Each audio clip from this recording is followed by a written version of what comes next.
button, just give us this. Awesome. Thank you. All right. Good afternoon, everyone. This is our December 10th Regional Housing Council meeting, last meeting of the year.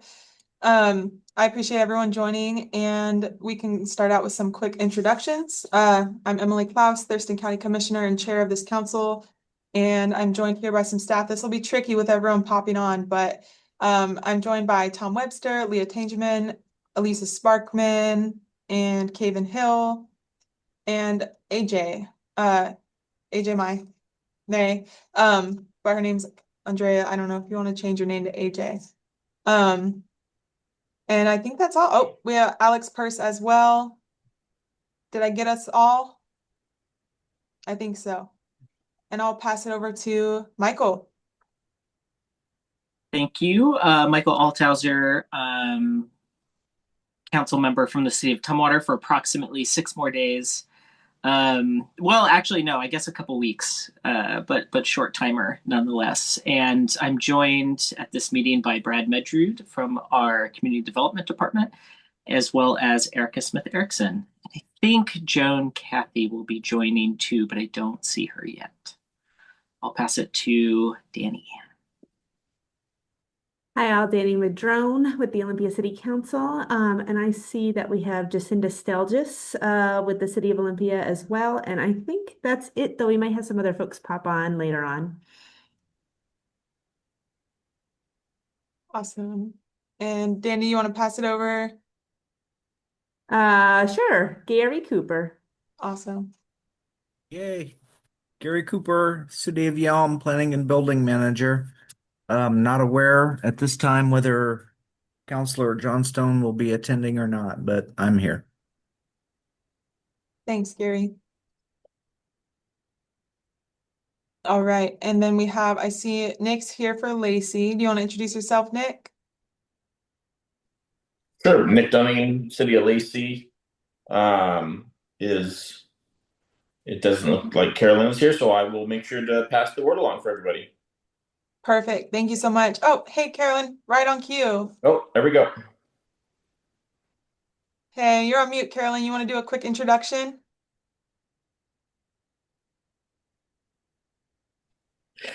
Hi, yes, I'm Carolyn Cox representing City of Lacey. And let me see if I can. We should have Ryan Andrews and Jennifer Adams. Jennifer is our housing coordinator, and Ryan is our planning manager. Is there anybody else from Lacey on here? That's it. Thank you. Awesome. Thank you. And do we have any advisory board members? Oh, Nicholas Dunning. Yes, we got Nick. Okay. Yep. Yeah, that's why I said right on cue. We were just saying that he was here for Lacey, and then you popped on. I don't see advisory board members, but we do have 2 pages. So do we have anyone here from either of our boards? I don't believe we do at this time. Okay. Well, I'll keep my eye out, and we can make sure we get them the updates if they can't join. Alrighty. Did we cover everyone? Is there anyone else? All right. Perfect. So we can move on to our second item, which is approval of the November 12th meeting minutes. Hopefully everyone had a chance to review those. Move approval. Oh, sorry. Thank you. Move approval. Thank you. Second? We have a second? Oh, you need a second? Oh, Yes. All right. second. Carolyn. All right. All in favor of approval of the November 12th minutes, please say aye. Aye. Aye. All right. Any opposed? And motion passes. Perfect. We are on item number 3, public comment. And I'll turn this to Tom. Do we have anyone here for public comment?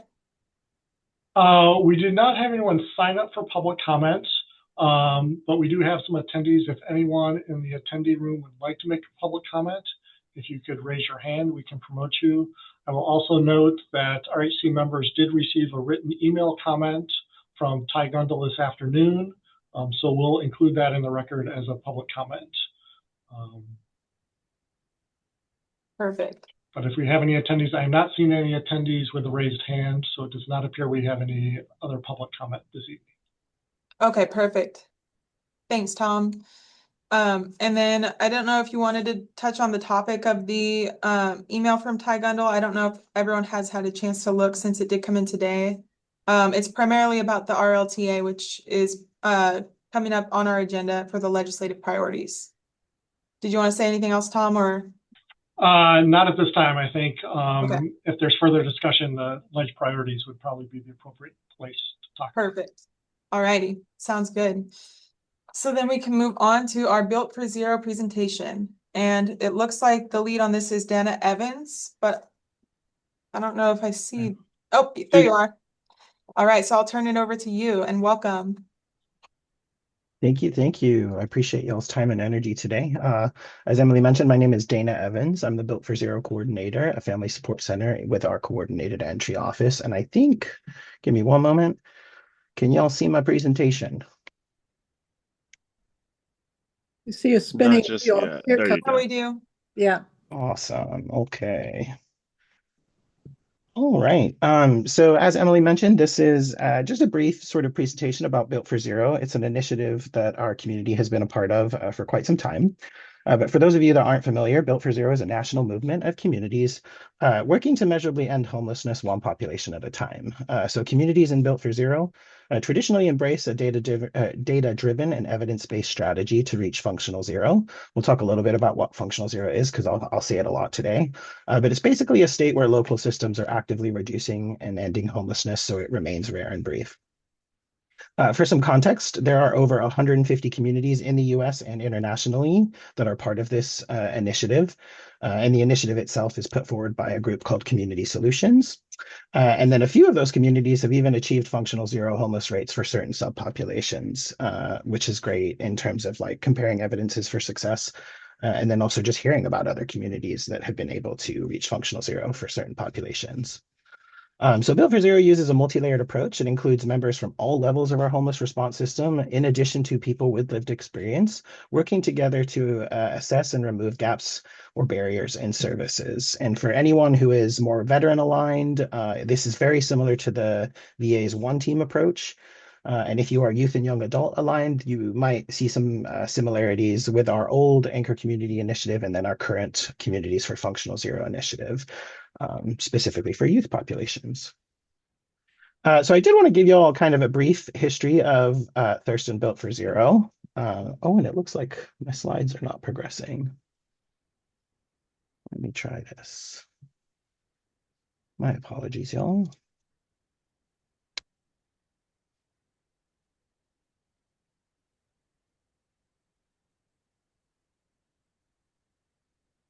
Oh, just bear with me one moment. Okay, there we go.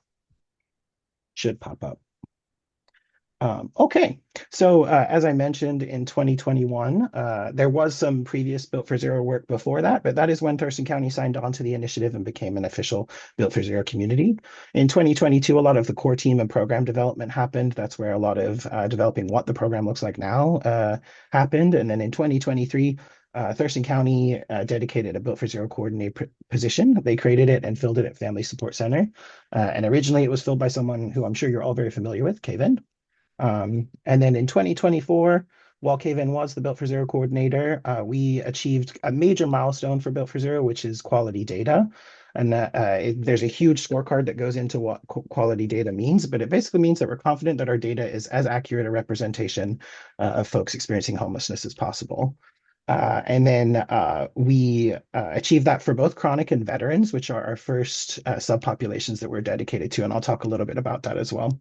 And then in 2025, the community dedicated a specific North Star Functional Zero goal for veterans as a subpopulation alone, and then redefined goals, aims, and drivers for the work going forward. I will preface this only represents major milestones, so it's not really representative of the depth and breadth of work that's been done by countless individuals dedicated to Built for Zero, but really just those major yearly milestones that we've achieved. I talked a little bit about functional zero, so I'll kind of give y'all a little bit of an explanation of what that is. But in Thurston County, we have two North Star aims. As of June of 25, our community collective aimed to reduce our active homeless federal total count by 35% by December of this year, and aims to reach functional zero for our houseless veterans by December of next year. And then we also aim to reach functional zero for our chronically unhoused neighbors by December 31st, 2027. There's a reason that we are starting with these subpopulations. Built for Zero is a progressive model. Traditionally, you'll start with the smaller, more resource subpopulations, building those successes and then scaling that up to other subpopulations. So once our community has made measurable success in our functional zero goals for chronic and veteran folks experiencing houselessness, we'll move on to families, youth and young adult, et cetera. So what is functional zero? It's basically a term that is used to signify when the number of actively homeless people in a subpopulation is less than the 6-month average housing placement rate. It is also a milestone that kind of indicates that we've measurably solved homelessness for a subpopulation when we've met quality data standards, which we have in Thurston County. The number of people experiencing homelessness is at the same or lower than the number of people exiting homelessness. So that net zero, we're serving people quicker than they are entering homelessness. And then thirdly, the number of people experiencing homelessness is less than the functional zero threshold of 3. And in Thurston, that's both for veterans and chronic. So we've got a long ways to go till we get those numbers all the way down to 3, but it gives us sort of this North Star aim that we'll then use to develop all the work going forward. So how does Built for Zero drive change? This neat little diagram comes straight from Community Solutions. I will also preface that it rarely looks this neat. In my eyes, I wish change looked like this, right? But traditionally, shifts will happen back and forth, especially as systems like ours navigate unexpected changes and impacts. But as you see, traditionally, we'll drive that change by achieving that quality data, something that we've done in Thurston County. We'll set those improvement mediums, and then through continual system improvement work, you'll see down here kind of along the bottom, this is something that we're going to do throughout. We then promote our system to achieve a shift. And Built for Zero defines a shift of 6 months of continual data that's quality that shows a trending shift either downward or upward. And then once we support that shift and continue to maintain that shift, we then see our community reach functional zero. And again, as I said, traditionally, it does not look like this cute little bump. It's usually a bit of a roller coaster. And I will say for our current system, we're definitely experiencing that.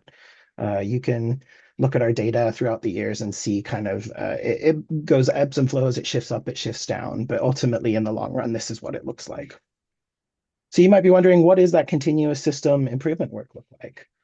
So this next diagram, this is what we call our goals, aims, and drivers. And this one is specifically for Thurston County veterans experiencing homelessness. I'm not going to go too far into the weeds of this diagram, just because we are limited for time. And also, I think you'll have a copy of this, so you might be able to explore these. But what you do see in the left column is that's our functional zero goal, as I mentioned earlier. That's our North Star. That's our big goal that we want to achieve. In the middle are our aims, and these are things that we're aiming to achieve in order to support that larger scale goal. And then on the very end, you see our drivers, and those are kind of more detailed direct drivers to those aims that then support those goals. One thing I will say in general, based on kind of data and ongoing work group discussions, Thurston County has a primary focus area currently, and you'll see these in those aims. In reducing inflow, which means reducing the amount of people that are entering homelessness in our system. And we do that via many methods like diversion, education, access to flexible funds, things like that. And then the second focus area is going to be increasing outflow, specifically housing placements. This is one that we're, experiencing many barriers in. I'm sure everyone's experienced the primary one being that there just isn't really much housing available. There isn't really much placements available for people. And then lastly, our final focus area in our system is the increasing equitable outcomes and then systems foundations work. Again, I won't dive into like the weeds of this, but if y'all do have questions or you do want to dissect this document, please feel free to reach out. Happy to schedule some time. And do know that this is specifically for veterans. We have a whole nother one of these diagrams for folks experiencing chronic homelessness. And these diagrams are also very fluid, right? It's all good and well saying, hey, we're going to achieve functional zero for chronic homelessness by 2027, but there's a lot of time in between now and 2027, and there's a lot of impacts that might happen. So we do have to remain adaptable and fluid in these goals. So given kind of this is how we structure it, I did want to give you all also just an update of where we're at, current state of Thurston BFC, especially in 2025. So as always, we're receiving ongoing support from our Community Solutions National Built for Zero team, not just support, but also education, development opportunities, and guidance. And I will preface all of this is that we're not necessarily seeing the reductions that we have wanted to be seeing, especially towards the end of the year, because of those impacts that are happening. We'll talk a little bit about those common system barriers and shortfalls and impacts in a little bit. But that being said, it doesn't change how we drive this work. It just sort of changes how we set our goals and aims for that work. So firstly, for our folks experiencing chronic homelessness, we've been working on some continued support of our coordinated entry team. For those of you that don't know, in Thurston County, we have a coordinated entry, dedicated coordinated entry site for anyone experiencing homelessness at Family Support Center. And that in itself is a huge foundation of our system's ability to house folks. So making sure we're continually supporting the coordinated entry team, developing those improvements and process improvements to increase provider CE partnership as well. We've also bolstered a lot of our case conferencing, our training access, and general system understanding for providers. Specifically for veterans, we've had a ton of success increasing veteran provider partnerships, specifically with HUD-VASH and SSVF. They've become our primary partners in our ability to address veteran homelessness in Thurston, and not just primary, but super active, super engaged, and very supportive of Built for Zero. And in addition, bolstering their case conferencing and placement coordination. And then, as I said, we've experienced throughout this year, as I'm sure many of you, if you're directly associated to homeless service providers, some major shortfalls and barriers. And these, I will just preface, this is definitely a generalization of these things. We could probably spend hours just talking about these shortfalls and barriers alone.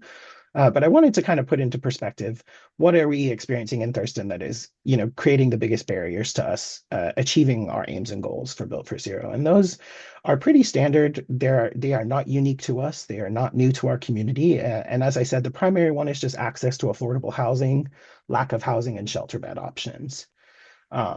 It's hard to house people when there's no houses to put people in, right? Or there's no dedicated spots to give or to place people in.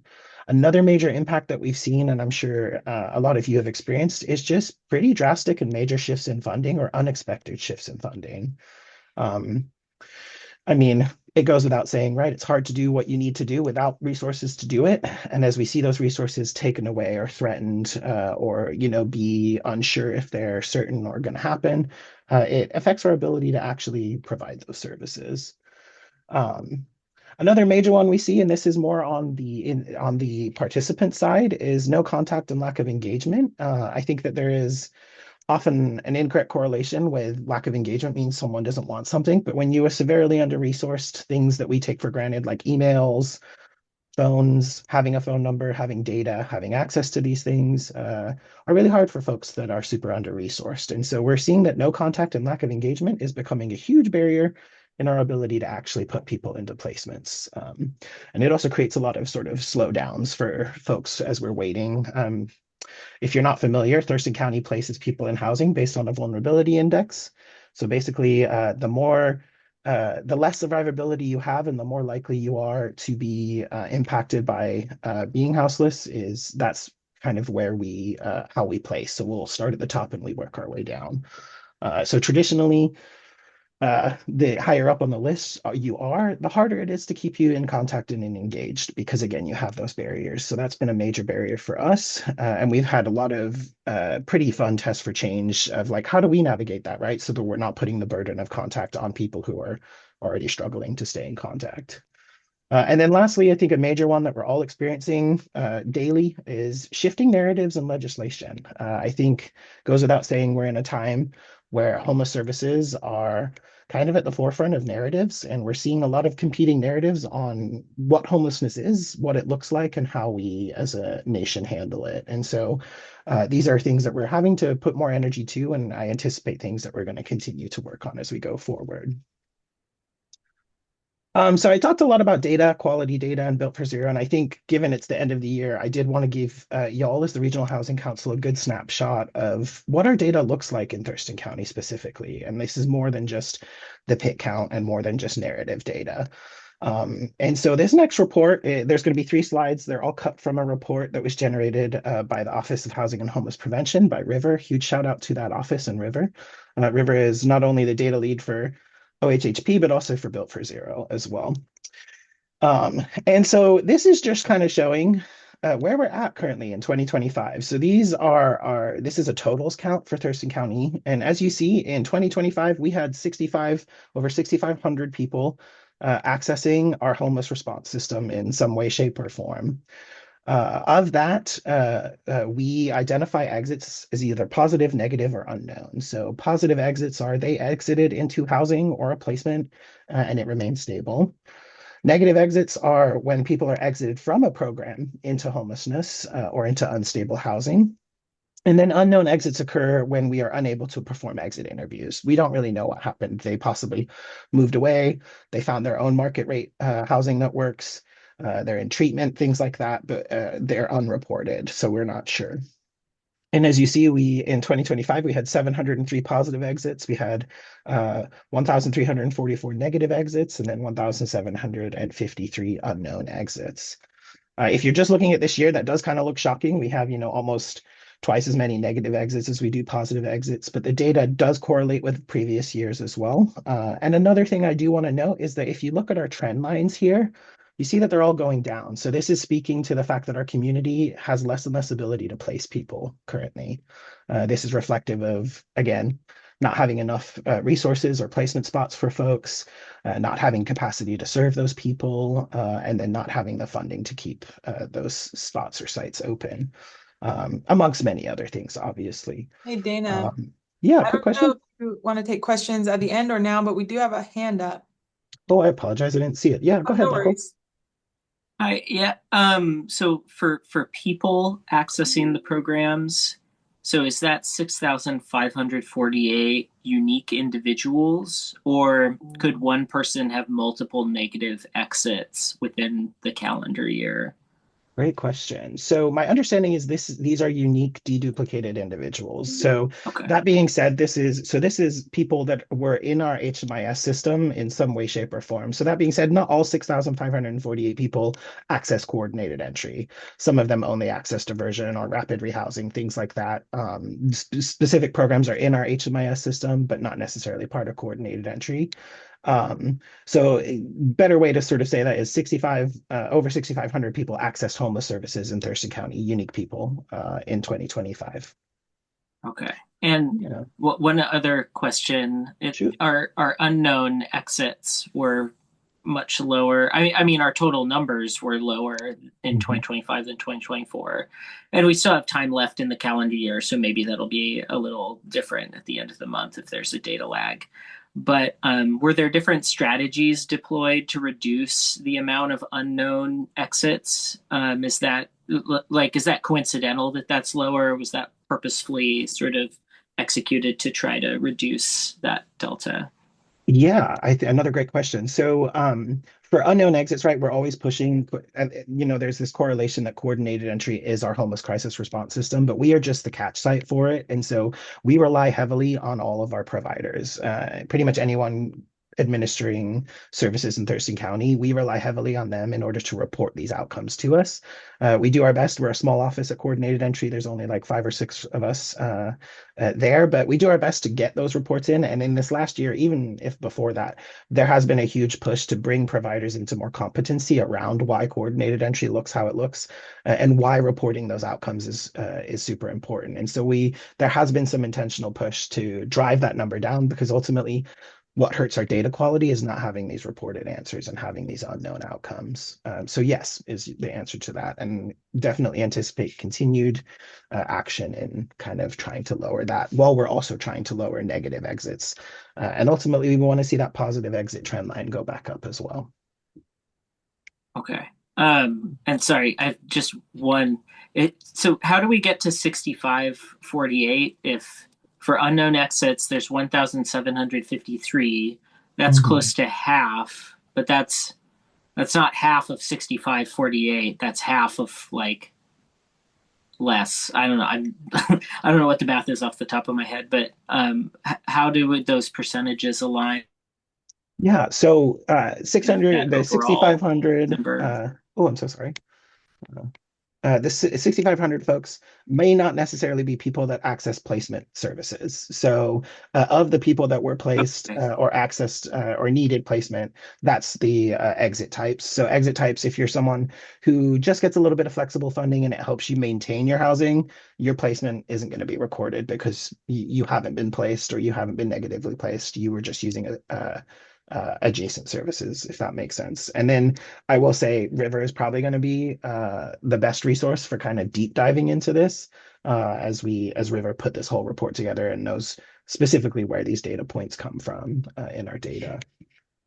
Okay, thank you. Yeah, of course. Any other questions before we move on? Okay. So next I want to kind of, so this sort of helps represent why BFC chooses certain subpopulations and also helps give kind of a snapshot into what does our community look like in terms of what are those demographics. So for household types accessing services, 68% of them are single adults or identified as single adults. 10% of them are families. 7% are youth and young adults, and then 14% of those are elder adults. And then outside of that, 5% of our people accessing services in 2025 were veterans of the U.S. Armed Forces. And as you look at these percentages, you realize that is probably one of the smallest subpopulations we have. And it's very intentional that we start with these smaller subpopulations, especially ones that are more resourced, because then those evidences for success can be scaled up. Of people accessing services in 2025, 32% identified as chronically homeless, so kind of the next level up in our subpopulations. And then continue to go down, 42% of them were BIPOC, 58% of people identified as white, 46% of people accessing services were men, 43% were women, and 3% identified as transgender or non-binary. And as with data, as with things like this, right, this is as best of a representation as we can get in our community. We cannot guarantee that everyone who is queer and trans or everyone who is BIPOC was accurately represented in these counts, but as close to as we can get. And I say that because we'll talk a little bit about differences in data sets, but my guess is, my experience as an LGBTQ person who's worked in homeless services and recovery services for as long as I have, is that percentage, 3%, is probably much higher, right? It's just not an accurate representation.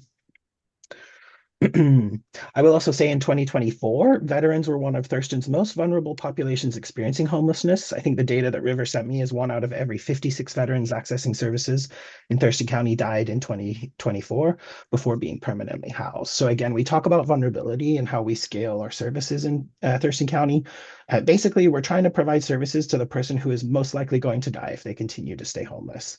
And so the reason we are working on veterans, with it being such a small population, is that death rate is so high for veterans, and we want to combat that. I will also say that in 2025, due to our continued and combined efforts and the efforts of this community, that the BFC initiative, that number in 2025 for chronic veterans is been reduced by 50% of chronic veterans passing away before being placed. And then the last data set I want to kind of share with y'all is what I mentioned, right? Being wary of where our data sets come in. I'm hoping that you're all familiar with the point in time count. It was traditionally an annual count on a night towards the end of January, where the county did its best to count everyone experiencing homelessness in that day. And if you've been a part of PIT, you know how difficult that is to do. And not only that, but how one night snapshot is not going to be an accurate representation of our community. So if you look here in 2025, we had, where is it? Right here. The official PIT count was total people counted that are experiencing either sheltered or unsheltered homelessness is 883. Whereas on the same day in January of 2025, if we use our HMIS data, we showed that we had over 2,500 people active in that moment. So just to give some perspective, right, the PIT count is where we get a lot of dictated funding. It kind of drives a lot of what communities receive or drives the depiction of how much resources a community receives. But there's an argument here that our actual reality is about 3 times what the PIT count sees. And if you even go by commerce numbers, it's even higher. So this is just to sort of show that, we can't just operate on PIT counts alone. It's important for us to make sure that we are centering and focusing the data that we're collecting. And we're using that to inform our decisions, not just the PIT count.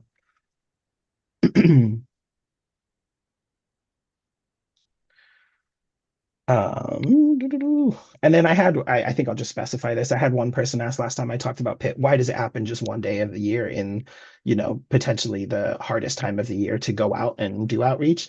It's because it is intended to capture people experiencing their hardest moments of homelessness, and that is traditionally in the winter months when resources are low, right after the holidays.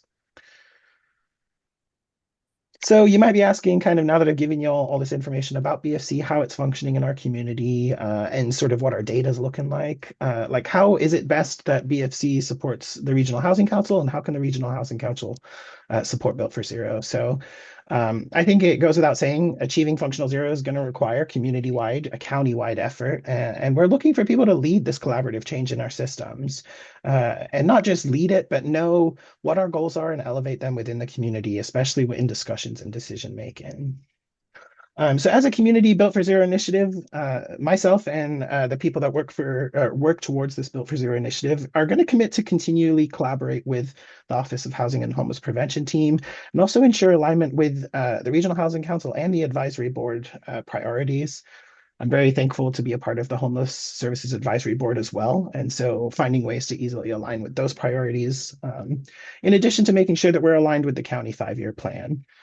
We're also going to prepare for continual federal impacts and funding changes, making sure that we're advocating for data-driven and evidence-based approaches. As a Regional Housing Council member, and even as individuals, some ways that you can support this initiative and support our community in this initiative are staying as connected as you can to Built for Zero efforts. As I said, like knowing our goals, championing those goals in spaces where decisions are made. Even consider joining our monthly community Built for Zero meeting, and even consider, if you have time, energy, and capacity, holding a seat on the Built for Zero improvement team. It's a collective. I'll show you kind of who those people are towards the end of this presentation, but it's a collective of change makers driving this work forward. And then lastly, if you're someone who loves a conference but don't want to travel too far, annually we have the Built for Zero learning sessions where 500 to 1,000 change makers, elected officials, direct service providers, people with lived experience get together over 3 to 4 days and basically collaborate, share, and learn together, and then celebrate wins and successes and joys. And fortunately, in 2026, it's going to be local. They're doing it in Seattle. It's going to be towards the end of the year. Traditionally, it's in fall. And one of the things they love to see at those spaces are people who are elected officials or people who serve on community boards or have service roles such as yourselves. So if you are interested, please let me know. I'd be happy to get you connected. And then lastly, we're going to ask you to champion those evidence-based practices to drive these informed decisions. Be critical of high-cost temporary short-term fixes, such as criminalization or forced institutionalization. And the reason I bring that up is because we're in an age of misinformation currently that is leading to more bias and inequity for people experiencing homelessness. Right now, we're seeing what's being elevated is, not really evidence-based, but it's using criminalization and punitive measures as a solution to homelessness. And those are not only expensive, but they're temporary solutions that make homelessness worse.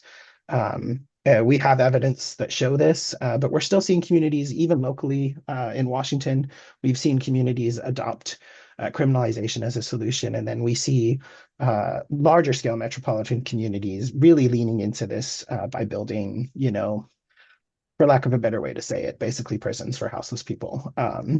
So, just understanding that shelters alone do not end homelessness.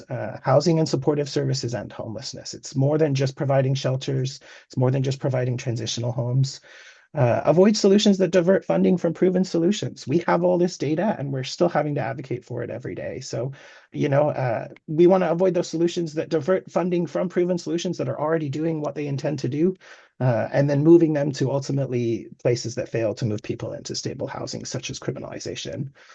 And then I would say also challenge the administration's call to local authorities to treat homelessness as a mental health and criminal justice issue. And the reason why I ask you to challenge that is because there's also very clear evidence that we're purposely overlooking as a nation the systemic causes of homelessness. And so as a community, we know what causes homelessness. We have pretty elaborate data that we've not only collected, but also worked with our community to collect that suggests these, criminalizing people who are experiencing homelessness doesn't actually work. It just kind of exacerbates the issue. It might technically take people out of view, so the homelessness might not be seen as much, but those very real experiences are not going to see those positive outcomes. And so lastly, I just wanted to thank you all for your time, energy, and dedication to what you do. I really appreciate the Regional Housing Council. As I said, I'm also very thankful to be on one of your advisory boards. And then this is our collection of improvement team members currently. And so you'll see here, we have a guiding coalition of myself and then 3 senior sponsors and a data lead from the county.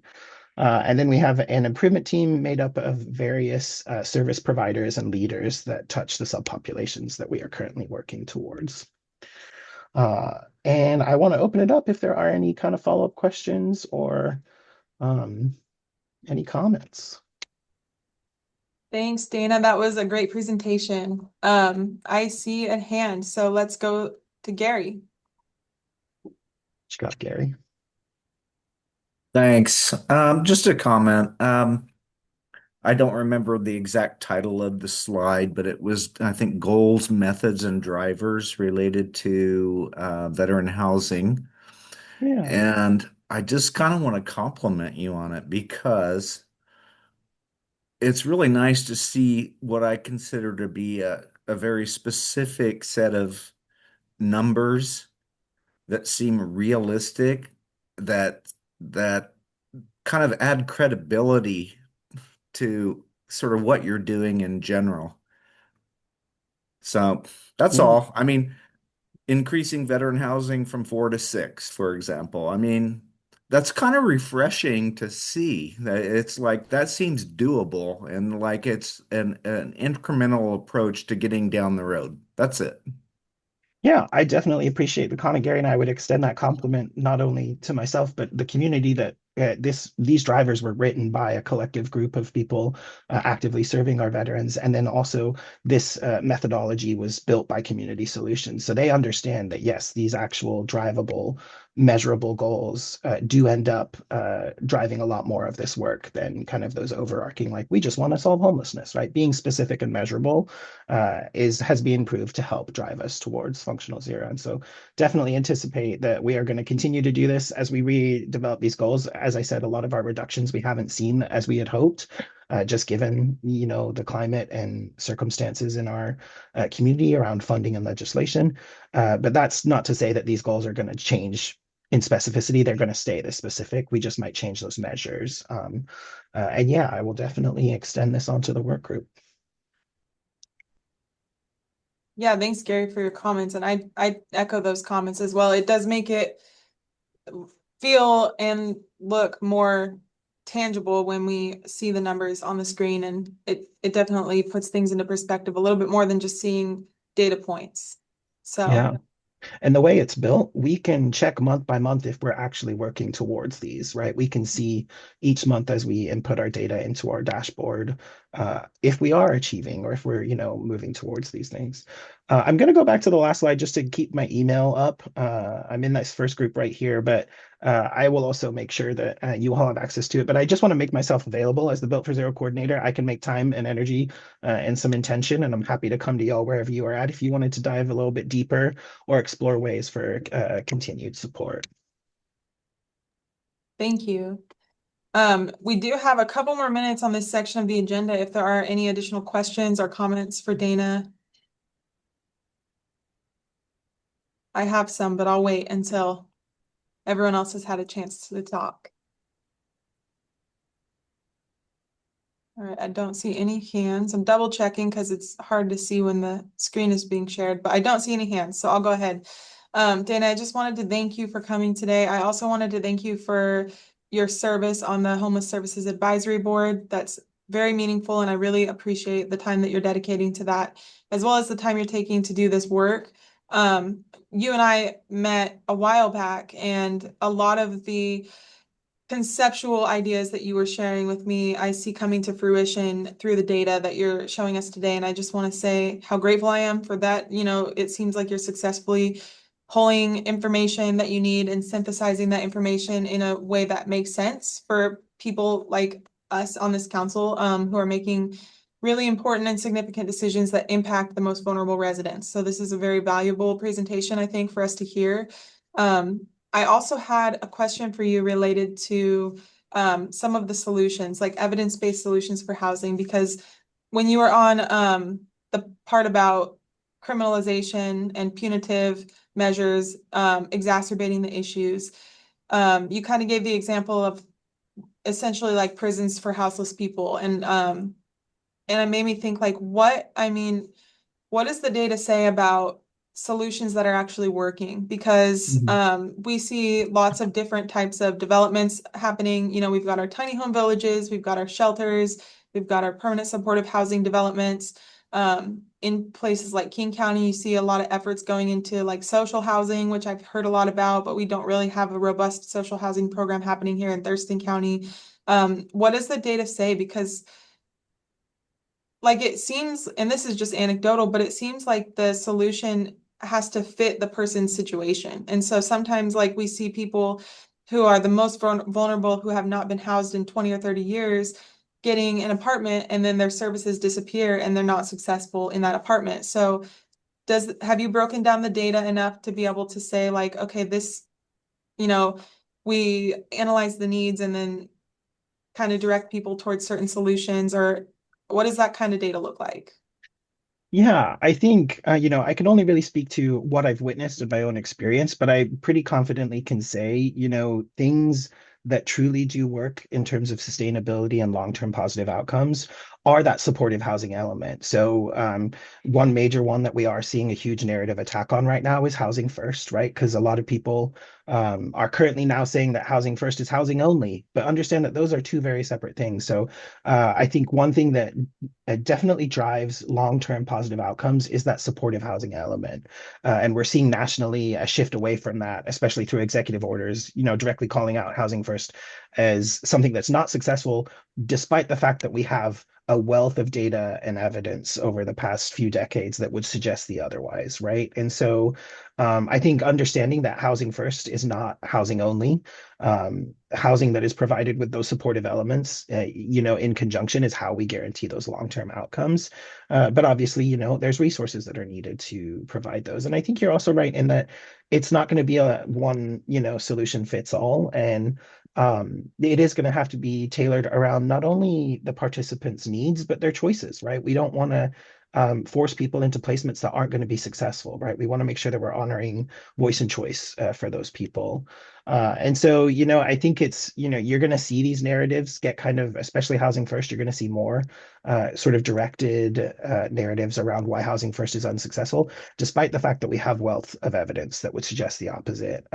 And I would definitely, I think, one current example that is really pulling to light a lot of what doesn't work about institutionalization or compounds is definitely look up the Salt Lake City compound that they're currently attempting to build. It's basically a 1,300 person encampment building compound that is about an hour and 45-minute bus ride from anything that you need to go about daily lives. It has forced corrective measures in there. It has labor requirements, things like that. And see if you can find anywhere in your search any evidence that supports these, and you'll see that you won't really find it, right? Whereas if you go to Housing First, there's tons of data around Housing First that's available. Again, that is just one layer of a solution that works. I think, obviously, having that wide net, diverse funding, having multiple options for multiple circumstances, because no two people experiencing homelessness are experiencing the same thing. So making sure that we do have a wide net, we do have a flexible system, and making sure that, yeah, we're focusing on those systemic issues that are creating homelessness rather than punishing people who are experiencing those systemic issues. Nicholas, I see you also have a hand up, and I hope that answers. Yeah, I'm going to be, full fronted, and a lot of people here know that I'm totally against housing first. And I have never and had no one been able to show me anything that shows me that housing first. And so I would just be careful, because you keep, saying evidence, evidence, evidence, but then you just brought up Salt Lake City, which one of the most well-known, studies that people use for housing first was Salt Lake City. It lasted for 2 years, and since then, homelessness has become an absolutely explosion in Salt Lake City. no one has been able to show me that housing first works. So if you have some information showing me that housing first works as a long-term model, I would love to see it because no one's been able to do that. Secondly, you talked a lot about criminalization. I haven't had anyone say that criminalization is the solution, but what that sounds like is a dog whistle for addiction. Addiction is the number one thing that we need to face, and I didn't hear you mention that at all during your presentation, but you kind of said, oh, the administration. We need to stop making this political. This is not a political issue. These are human beings, and we need to be able to say and come to the table with different ideas besides saying the other side is wrong and this is the evidence and then never producing the evidence. I couldn't just sit here and just have you say that over and over and over without any pushback because I want to see anyone who can show me the evidence or that housing first works. Addiction treatment is what we need. That's all I have to say. I don't disagree with you, Nicholas. I think addiction services could be definitely bolstered. I think, I wouldn't say that addiction and homelessness are, correlation doesn't prove causation, but I do definitely agree that those two go hand in hand. A lot of people experiencing homelessness are also experiencing addiction. And I also hear you. It's hard for me to avoid generalizations when I only have about 20 minutes to kind of go through this. But if you're comfortable, Nicholas, I would love to maybe schedule some time with you where we can sit down. I can share. I'm willing to talk to kind of anyone what I have. anytime. So I Yeah. would love to do that. Yeah. And I'm hearing that, you have similar goals in that, you're wanting to address these systemic causes of homelessness, right? So, and I agree with you, right? We're in an age of kind of, we're receiving informations and truths from all angles, right? So it is really hard to kind of share these evidence-based practices as I have without giving you those direct numbers. But as I said, it's hard for me to avoid those generalizations when I only have 20 minutes. But I'll reach out, Nicholas, and if you're comfortable, I'd love to sit down. I'd love to kind of hear what your experiences are, share what I use as my database, and some common examples. But yeah, I hear you. Yeah, I'd love to. Yeah, appreciate it, Nicholas. Yeah, thank you, Councilmember Dunning, and thanks, Dana, for your thoughtful response. It is hard to not make generalizations in a quick, summary of an issue that is so widespread, like we all have experienced in some way or another. Like, I don't know, we've been impacted by this issue regardless of our experiences. All of us have seen somebody, helped somebody, talk to somebody, or have a family member or a friend who's experiencing it. So it's very widespread, and it's hard to get into the nitty-gritty in a quick presentation. But I think you did a really wonderful job. I know, from our couple meetings we had, I know Kaven gave a presentation on Built for Zero a while back, and so I've been following the work of Built for Zero for a while, and I really trust the data that you all are providing. So I think I would encourage anyone here to reach out if you have more questions. Data is so important. It's a conversation we're having in many different sectors of government and, public and private. Like everybody is talking about data. It seems like I can't get away from the conversation right now. So anyone who's interested, please do reach out. I'm sure that folks from the team would love to meet with you and talk more. I know I want to talk more, so I'll definitely be reaching out myself. But I really appreciate you coming here today to chat with us. We're going to move on to our next item because we're at time for this section. So just want to, again, heartfelt thank you for coming here tonight. This was very informative and I really appreciated it. Yeah, I appreciate y'all and all that you do. Yeah, thanks for having me. Yeah, absolutely. Take care. You too. All right, so we are going to go to our next item, which is the legislative priorities. Oh, wait, nope, I skipped one. Request for proposal priorities. And this one I turn over to Alex and Jackie.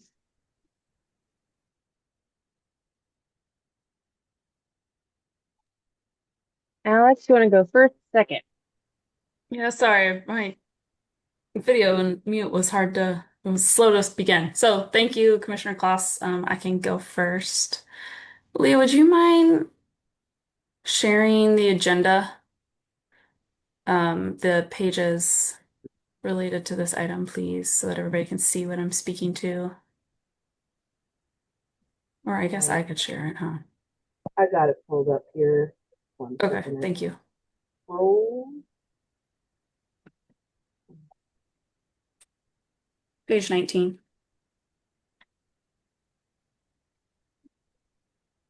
All right, thank you so much. Yes, thank you. All right, so Alex Purse, I'm the Affordable Housing Program Manager for Thurston County. I'm also one of the staff who lead the Thurston Affordable Housing Advisory Board. The past several months, the board has been working on selecting requests for proposals and requests for information priorities, funding priorities. So this will be for year 2026, our upcoming RFP that our office will release in January. So I'm going to talk through that a little bit, but also I wanted to start with talking about giving just a general overview of the revenue sources and what we're anticipating having to release in the 2026 RFP.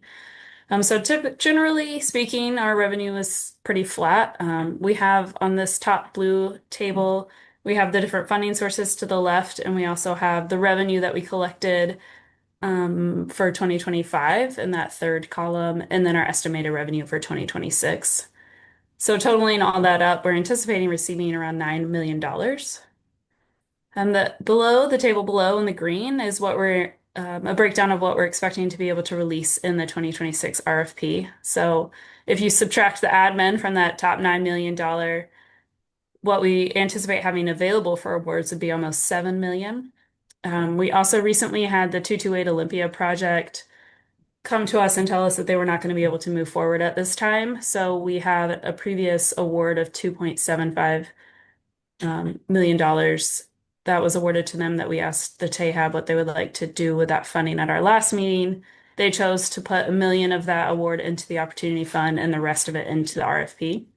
So if you add that in, then you take the 20% that they do annually that the TAHAB set aside for the Opportunity Fund annually, so that's around $2.3 million.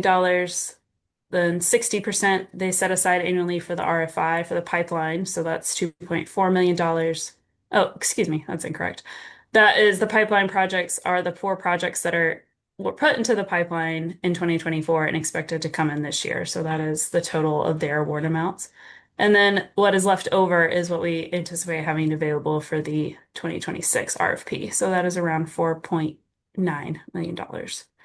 I know I went over that kind of quickly, so if anybody has any questions before I move on, happy to answer them. Oh, good. Okay. All right, then I'll move on. Lee, if you could scroll down. Okay.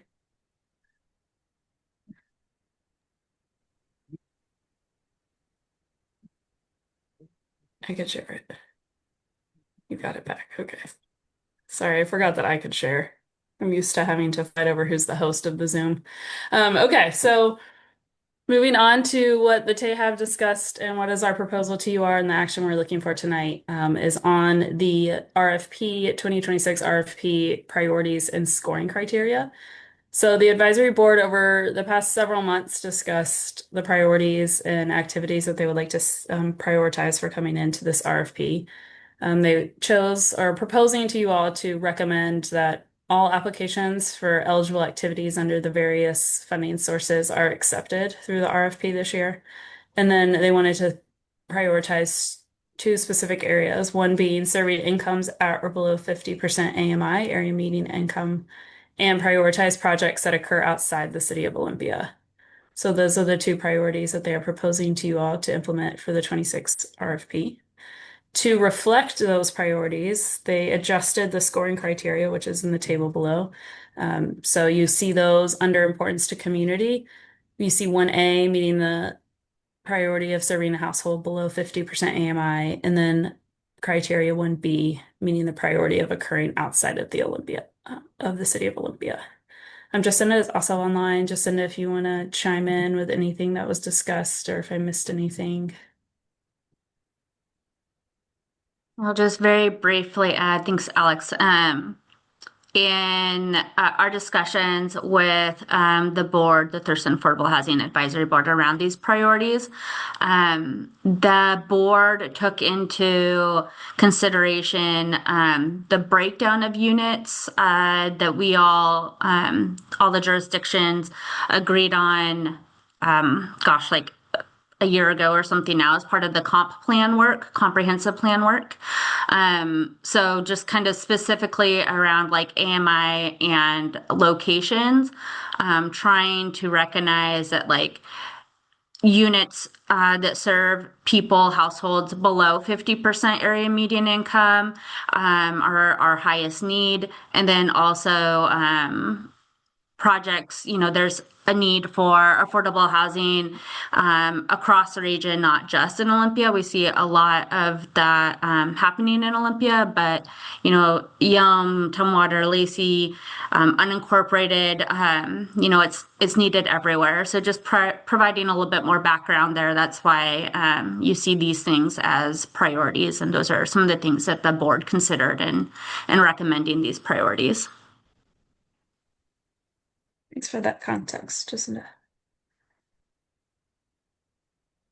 All right, so if anybody has any questions, that would be great. And if not, then I think we need action on this item. All right. Thanks, Alex and Jacinda. Would it be easy for you to pull up the first slide again? I was sort of formulating a question, but I didn't fully formulate it before we moved on to the next one.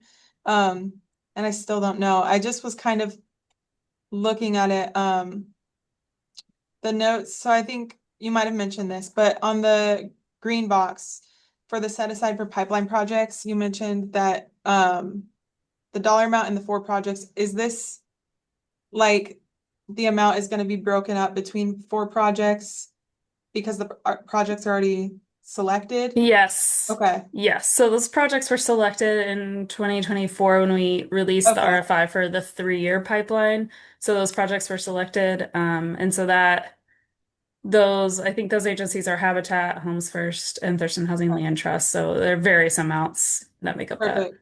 Various awards that make up that amount. Yeah. Thank you. That's kind of what I thought, but I wasn't sure I wasn't sure if that was the ones we already selected or if this was a new round for new projects. So that makes sense. Yes. Awesome. Thank you. Are there any other questions on this item? It is an action item, so we would need a motion to go ahead and either move forward with this, or if there are any other thoughts on a different motion, that would be okay too. But I'll just throw it out there. Is there a motion to approve the proposals as presented? So moved. I'll second. Thank you. All right, we have a motion and a second to approve these proposals. Is there any discussion? All right, well then I will call for the vote. All in favor, please say aye. Aye. Aye. Any opposed? Any abstentions? All right, then that passes unanimously. Thank you both for the information. I appreciate it. Thank you all. All righty. So Okay. moving. And then I know Alex went through, was that motion just for affordable housing, or were you hoping for a little bit of, I'm guessing now, an overview of the homeless response side Yes. of the funding awards? Excellent. Just double checking. Hopefully we'll look a little simpler. We don't look like last year, so you can remove any fear from your hearts. I know that last year was our heavy lift. For those who are a little less familiar with the homeless response system funding, it's a 2-year contract cycle. So we just have a couple of things this January that we are intending to put out for RFP. One of those is our Lived Experience Housing Steering Committee facilitator role, our LESC facilitator. You might remember that the person who took on the role this year, or not the person, but rather the entity, was actually the inaugural LESC facilitator. Agreed to come back for a brief time to help stabilize the group and help them achieve some goals for this contract year. But there was sort of conversation from the top about whether or not that would move into that sort of natural second year, or if they would like to put it back out to see if another group was interested. So the LESC and the current facilitator were both comfortable with the thought of putting that RFP back out. Last year, there was $50,000 set aside for that, and the intention or hope would be for that to remain the same, to put out again in January. And then we're also putting out our cold and hazardous weather projects. Last year we had set aside a minimum of $250,000 for the use of cold and hazardous weather, but we actually ended up contracting close to $300,000. So the hope and intent would be to allocate an RFP for up to $300,000 for the next calendar year for cold and hazardous weather. And the reasoning behind putting that out again is just that we're always holding out hope every year that there might be a shelter provider for single adults who's interested in putting their hat in the ring to provide services, because we have consistently had shelter providers for families and youth, but not for single adults. We have had shelter in place safety support for hazardous weather through outreach, but so we just want to make that opportunity available in case there's someone in the community who this is their year to jump in on that. And then you'll also notice that we've included the emergency fund that this crew is probably fairly familiar with. That's just $200,000 set aside annually for unexpected homeless response system issues that might come up, whether that's fire mitigation. We've recently experienced a request for Sandy's Flats. If there's overage on cold and hazardous weather because it happens to be an extra snowy year or whatever that looks like. And so we kind of rolled that 200,000 set aside into the total as well, looking at a total of $550,000. And we fit a little more comfortably into the program year than Alex does with some of her projects for capital projects. So this would be looking at July 1st, 2026 through June 30th, 2027. So that's what we're looking at. And then as far as priorities and scoring criteria, very similar to what you would have seen last year when these same projects were brought ahead of you. The HASAB was able to look over these together, and they agreed that they would just want to stand behind whatever priorities or tasks are related to cold and hazardous weather in the homeless response 5-year plan. And any other priorities within that plan for prioritizing projects to fund for cold and hazardous weather. And just to be mindful about prioritizing less feedback and perspective and selecting a facilitator, because obviously they have quite the vested interest in who that entity is. Otherwise, the scoring, they did not change at all. We looked over it as a group at the most recent HASAB meeting, and the group determined that they felt that it still reflected an accurate screening for scoring applications that we are hoping to receive. So that's us. Any questions on that for me or?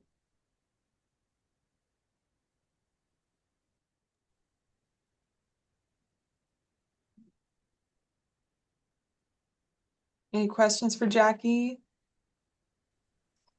Okay, then I think I'd be looking for the same kind of action item around whether or not you feel comfortable moving that forward for the proposed amount. Perfect. All right. So if there are no questions or comments, we're looking for a motion for the purpose and the set aside amount. So is there a motion to approve the homeless response revenue and award amounts as presented? So moved. I'll second. All right. Motion from Carolyn, second from Michael. Any discussion on this item? I will just say thank you to our advisory boards who worked really hard on bringing this to us today, and thank you to staff for putting it together and presenting it. I really appreciate everything you all do. That's all I've got. Any other comments? All right, then I'll call for the vote. All in favor, say aye. Aye. Any opposed? All right, that passes unanimously as well. Good job.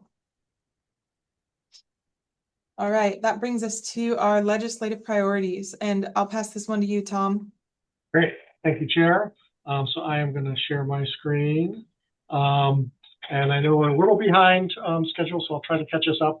The legislative priorities are very similar to what we've reviewed the last several months. So this is our 3rd or 4th month looking at these legislative priorities. So no real changes to the top 3 that have been discussed.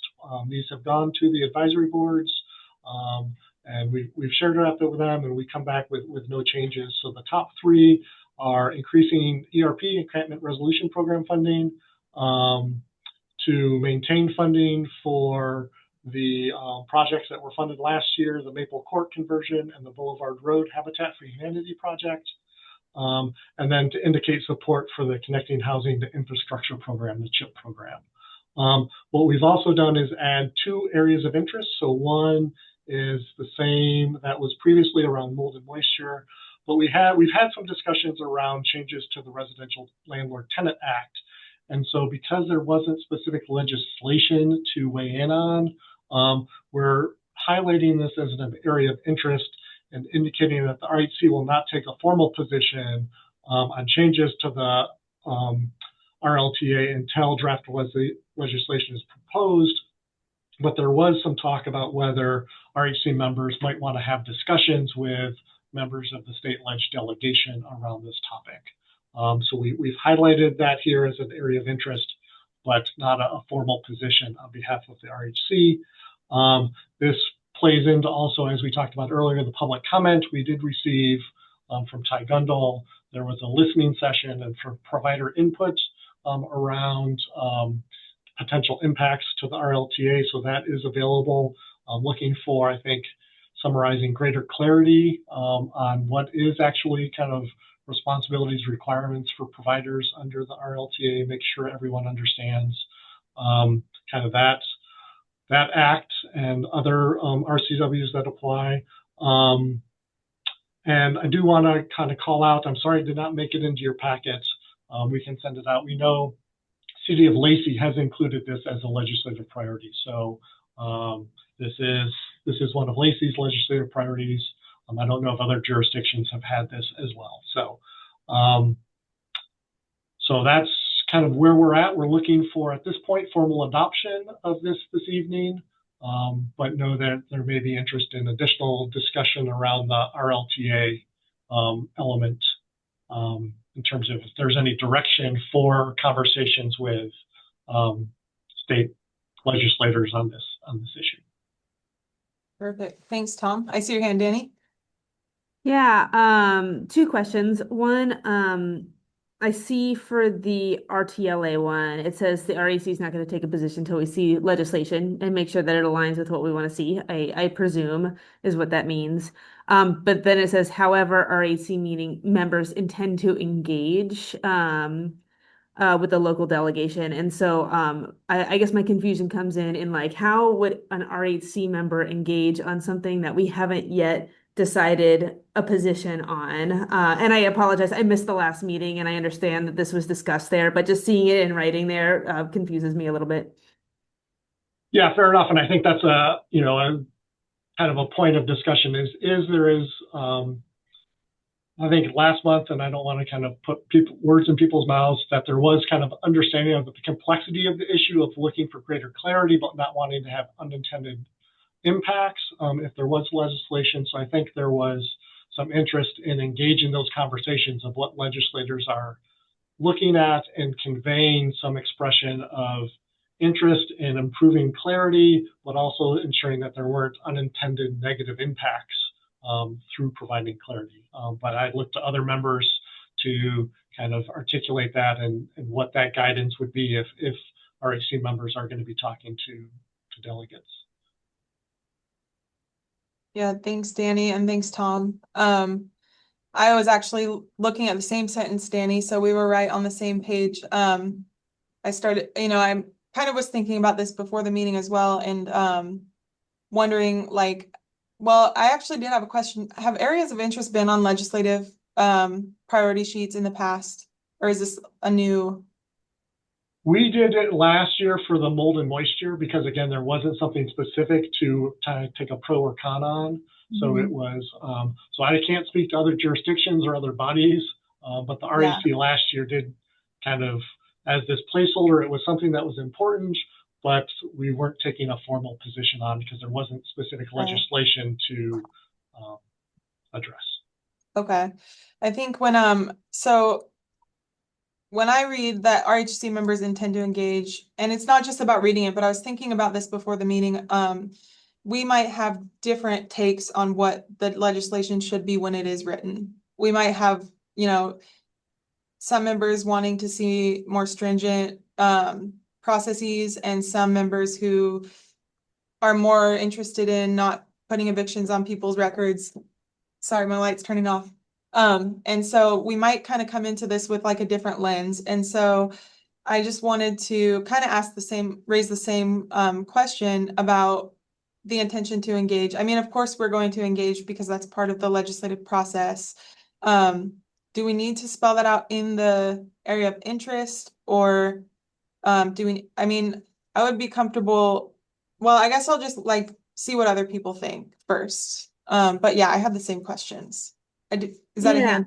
Well, and my question is like specifically like if somebody is engaging as an RHC member, so therefore on behalf of the RHC, but we as a group have not adopted any formal position, that just make it maybe, you know, however someone engages, we would end up all being aligning with, but there's no guarantee of that. And so I would say that if somebody wanted to engage on this, they would do it as an individual rather than as a representative of the RHC. And it just until we, you know, see legislation and potentially as a body say, yes, that's what we want to support, or no, this is where we have concerns on it, and take a formal position. So, just wanted to state that.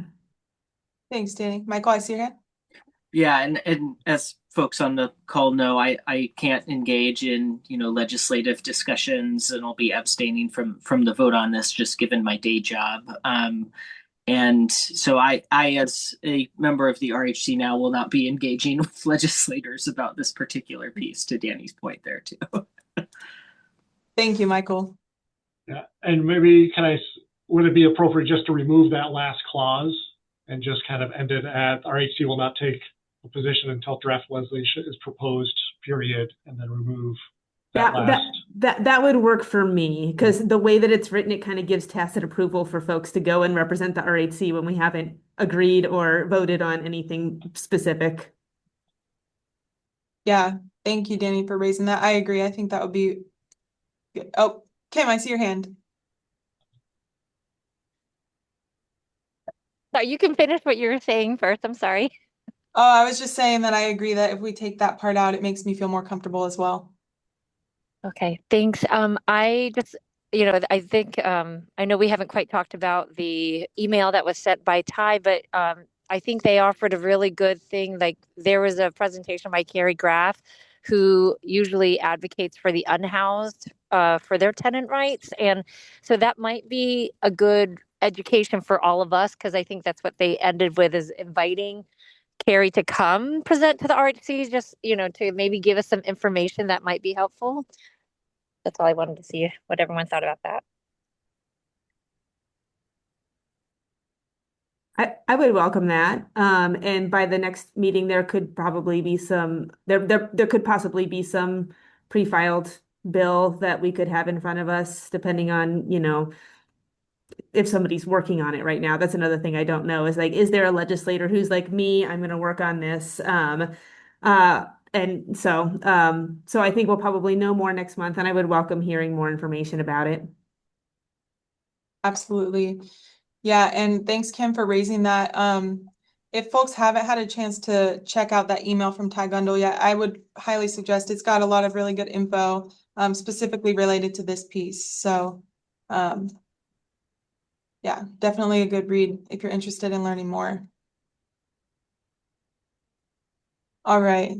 Are there thoughts on either this area of interest or anything else on the legislative agenda?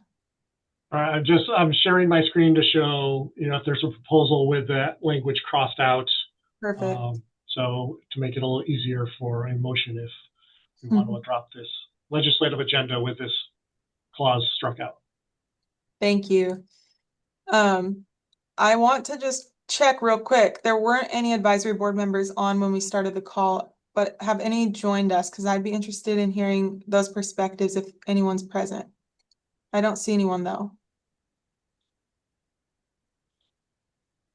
All right. Yeah, Candace isn't able to join this afternoon, but we did, for what it's worth, have an agenda setting for the next CASAB meeting today, and we've actually added this conversation to the docket. So there might be something to share back next meeting, maybe group consensus wise on the topic. Okay, perfect. Thank you. I appreciate that. So then we're looking for a motion on this item. I haven't heard any concerns about it. So I guess if there's a motion to just approve as presented with that clause struck out, then that would be the motion, unless someone has another suggestion. Yeah, I move to approve the legislative agenda as discussed and amended as it appears on our screen. Second. All right, motion and a second. Any discussion? I'll call for the vote. All in favor, say aye. Aye. Any opposed? Any abstentions? I abstain. One abstention. All right, that motion passes. Thanks, everyone. All right. So next up, we've got encampment resolution program funding. Tom. All right. Yes, thank you, Chair. Back to me again. So in your meeting packet is a staff report. So we mentioned this previously, but want to bring it back up and kind of really tee up a more robust conversation for January around ERP and more broadly funding within our system. So as you just approved in your legislative priorities, we are looking for an increase in ERP funding to fully support all of the encampment resolution programs projects in our community. And even with, if we receive flat funding of the approximately 5.5 million, Department of Commerce has indicated that it is their intent not to provide additional funding for, or continued funding for Quinn Street and Unity Commons for those projects. And so I'm going to share my screen one more time, just to kind of refresh on the funding allocations that we do have. So currently, we do have $330,000 going to Quinn Street Village, and sorry, where is Unity Commons? $50,000. Sorry, this is incorrect. That's an old slide. That should be $150,000. So we are at risk of losing that funding for those projects. And so the Board of County Commissioners has expressed interest in having the RHC address this funding gap to kind of think creatively of ways to ensure that these projects can continue to receive funding. And so we just talked about for our RFP, we don't have a lot of new funding for homeless services to award. So that creates a real challenge in terms of how to allocate resources. The other thing that I wanted to kind of tee up for next month is our county receives federal funding through what is called the Continuum of Care. That funding does not come through the Regional Housing Council. Our local nonprofit agencies receive that through the balance of state of Washington, and directly from HUD. And it's a little over $4 million that our agencies receive in homeless services funding. That money, HUD put out a NOFO, a Notice of Funding Opportunity, several weeks ago. That funding, while the funding levels were relatively even to previous years, there were restrictions in the use of that funding that put our county at great risk of losing federal funding. Approximately 85% of that money was going to permanent housing projects, rapid rehousing and permanent supportive housing projects. The NOFO at that time said only 30% of the funding can go to permanent housing projects. So there's a real risk of permanent housing projects losing funding. HUD in the last day or so has, due to a lawsuit, partially Washington State joined a lawsuit against HUD around that funding. HUD has pulled that NOFO off the street.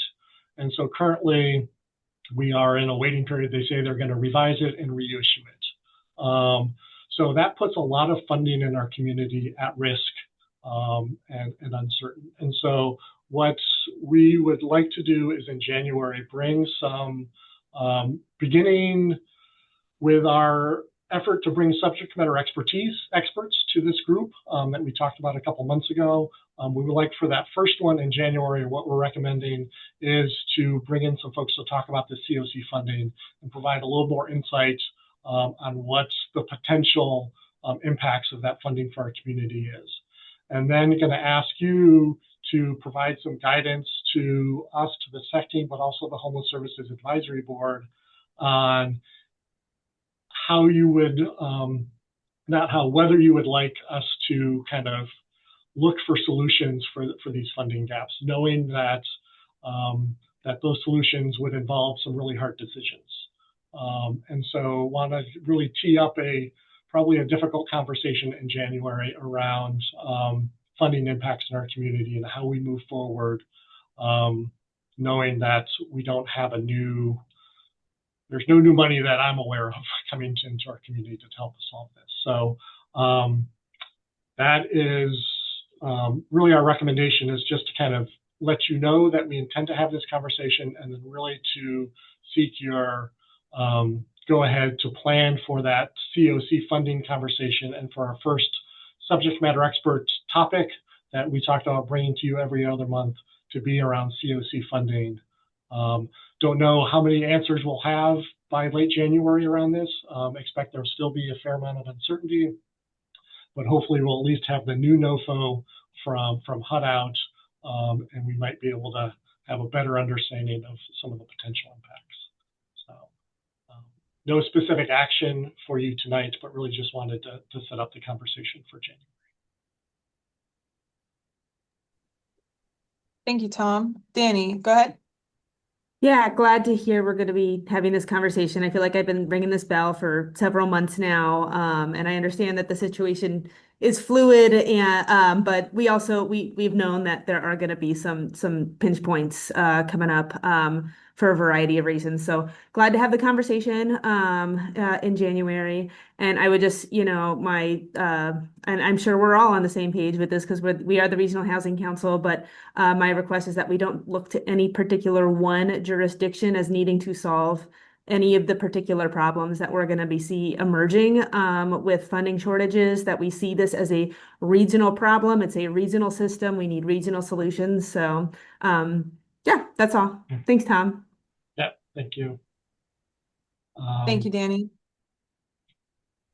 Yeah, the only thing I would add is if there are specific questions that you have or bits of information we can bring in advance of that, please let us know. We'll bring as much detail as we can, but if there's specific things you'd like to know in advance, if you can let us know, we'll make sure to be as prepared as we can be. Thank you. One thing I think I would like to know going into that conversation is the different jurisdictions' legislative priorities, just in case jurisdictions are working on this through their legislative priorities. That could be good to know.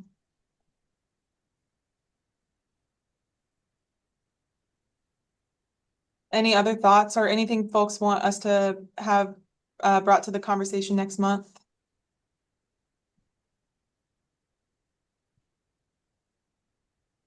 All right.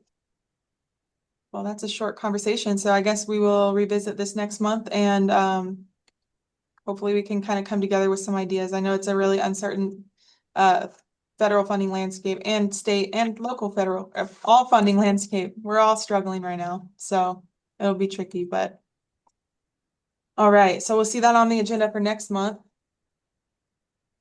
And we'll move along to the Franz Anderson Permanent Supportive Housing Update. And for this one, I pass it over to Jacinda. Hi. Hello, everyone. Good evening. I know we're just a few minutes behind, so I'll try to be thorough and also fairly high level. But we'll also just say if anyone has questions, please let me know and I'll try to answer them as we go so everyone's on the same page. So this item is around Franz Anderson Permanent Supportive Housing Project that is occurring at approximately 527 Franz Anderson Road in Olympia. Just a very quick background on the project itself. Then I will dive a little bit deeper into what is being proposed from Lehigh, the developer, Low Income Housing Institute, and we'll end with the ask that Olympia has to you all in your jurisdictions, individual jurisdictions, as well as the RHC. So again, this is a permanent supportive housing project occurring in Olympia. It is being taken on by Lehigh and has been in the works since approximately 2022. Currently proposed as 71 units, with all of those units, with the exception of one manager's unit, on-site manager's unit, intended for households whose income does not exceed 30% of the area median income. in building out the project and trying to finance a project. Lehigh has, as they typically do, and these projects of this nature typically do, have relied on project-based vouchers. Those are issued in our community from the Housing Authority of Thurston County. They've also relied on some vouchers from State Apple Health and Home program. In approximately June or so of this year, Lehigh reached out to the county and the city to make us both aware that they were looking at a potential operating gap coming from them just being notified that the Housing Authority didn't believe that they would have those vouchers available for the project that they had originally thought that they might have.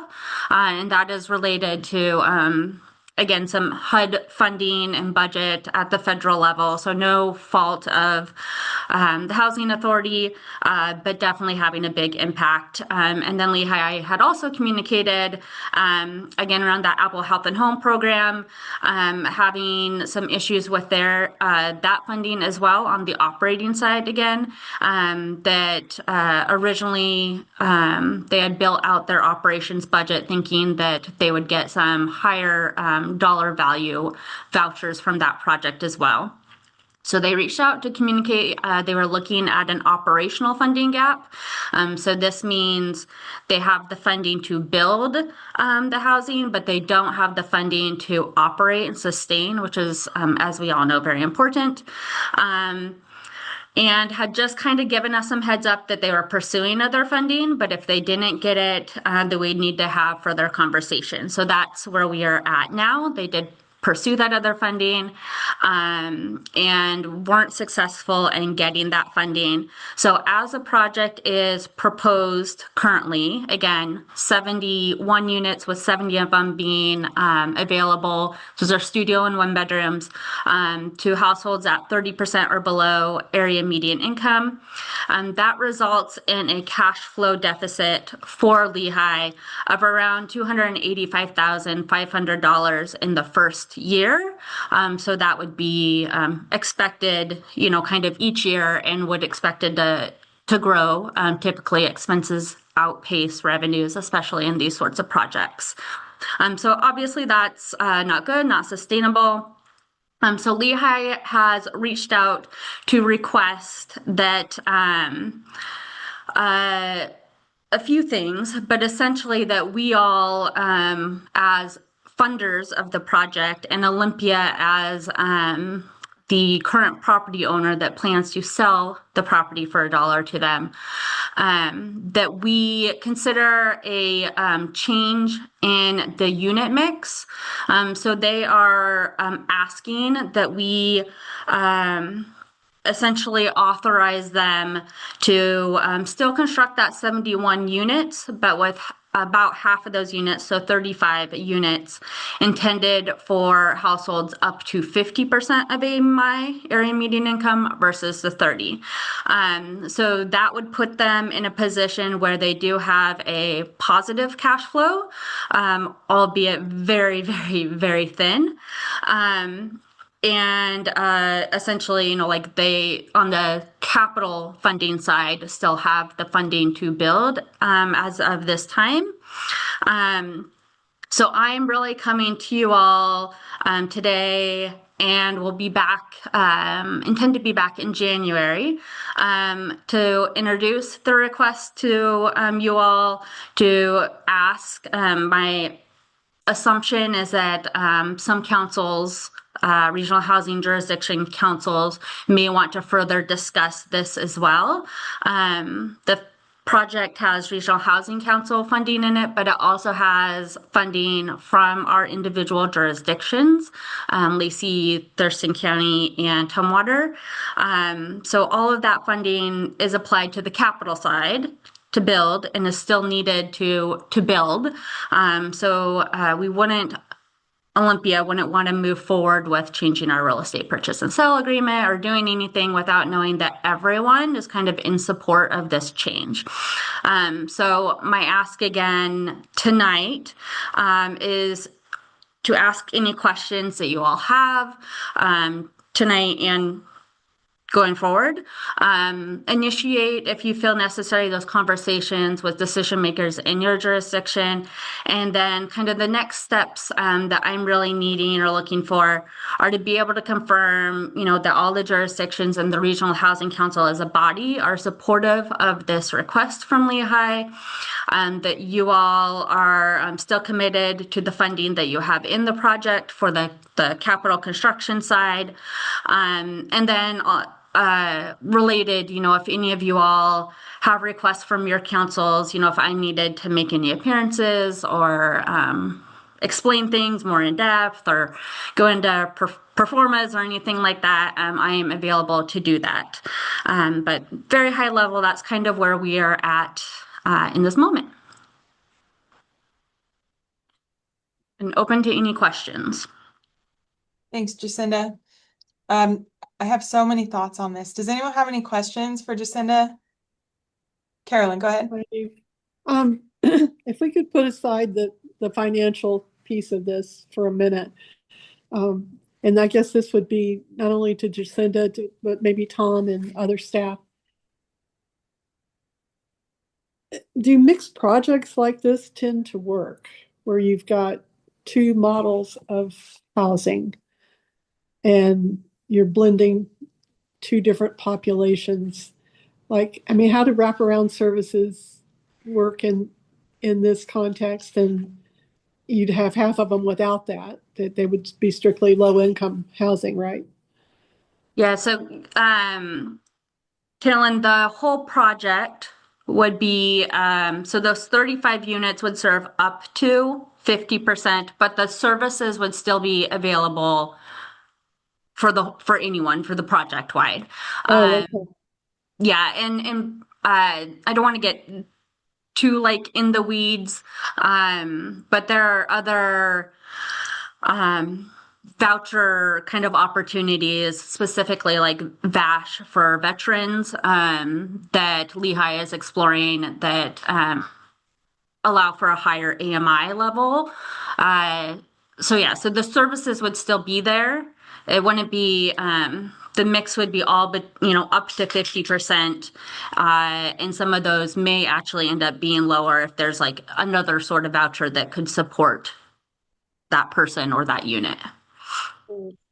Well, part of my reason for bringing this up is that our experience with Maple Court is that Lehigh has not been the best at providing the wraparound services there.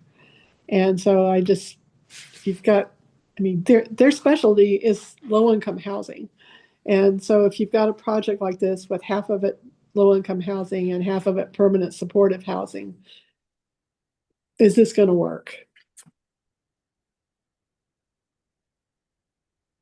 And I don't mean to put all that on your shoulders, Jacinda, but it just... No, it's a great question, right? And I think that in our conversations, Alex and I, and I know Tom kind of sat in and participated as well with Lehigh, we were very upfront with them that there's, there's other things going on like Maple Court in our community. And this is a nuanced ask, right? And it's a nuanced relationship. And I think one of the things that we had talked about with Lehigh, which is kind of difficult to come to terms with, but I do think that it is correct, that there's not, permanent supportive housing is needed so much in our community. We see that again, going back to the Growth Management Act and those numbers that we've all adopted and kind of what we're looking for jurisdictionally adopted, not RHC. And there's just not a whole lot of organizations that are working in doing PSH right now because it's so hard, because there's these operational gaps. So it is a little bit of a situation where we need units. We need units below 50%. We need units for permanent supportive housing. And I don't honestly know, if it wasn't Lehigh, I don't know that we would have someone that would build any of the 70 units. So it's a difficult situation for sure. Right. Thank you.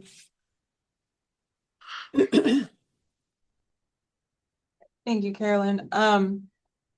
Yeah, this is definitely a nuanced ask for sure. The high level overview just like kind of floods my brain with questions, but I guess one of the easiest questions I think I have is what if we were not to go with this recommendation? What would the alternative be and what would the impact be? Yeah, so one of the main things that's driving this request from Lehigh is that about 55% of their funding to build on the capital side,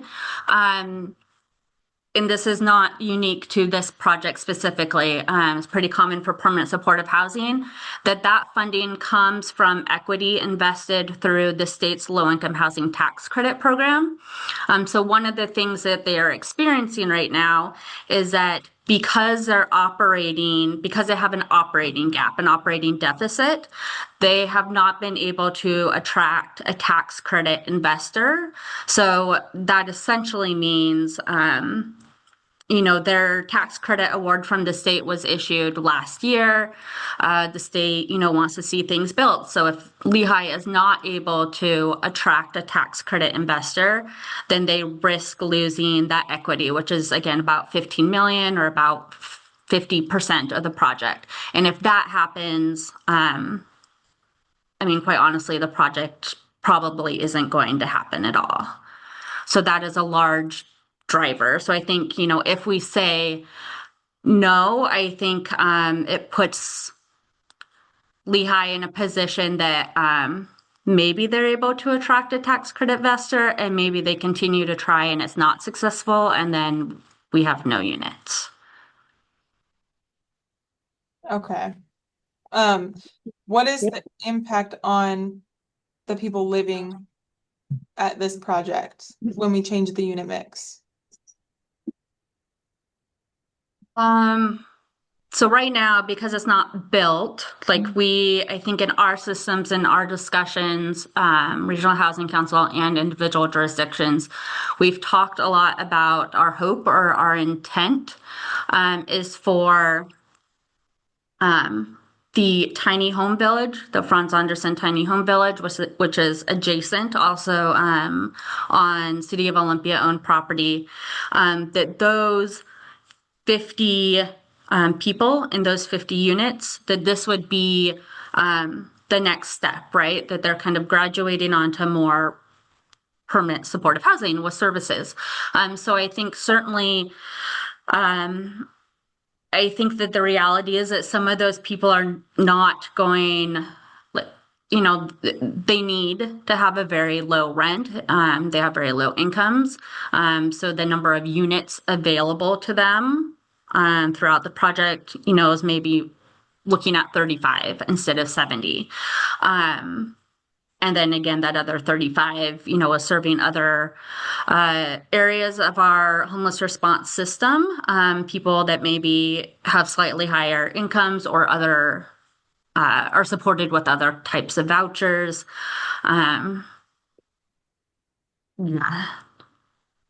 Thank you. I know it's hard to ask or hard to answer.